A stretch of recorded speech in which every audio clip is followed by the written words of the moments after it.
Adtong gagmay pa mi samtang inano kayo may nangatulog sa usa ka banig, mga igsoon, mga ug ang amahan ug inahan magdulog ra nag mga tulog sa usa ka banig. Unya usa ka kadlaw ni ana nakadungog ko nga nag-istoryahan na ang akong inahan o ang among amahan. Ningon ang among inahan nga ngano man nga nagsige magkagtan-aw anang atong mga bata nga nangatulog.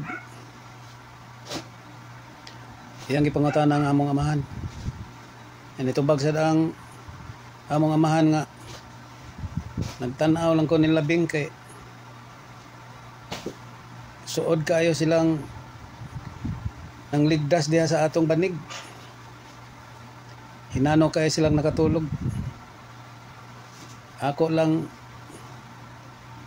gilantaw nga mabot ra pod ang panahon nga magiyahay na ni sila og panglakaw, magiyahay na ni sila og panglangyaw.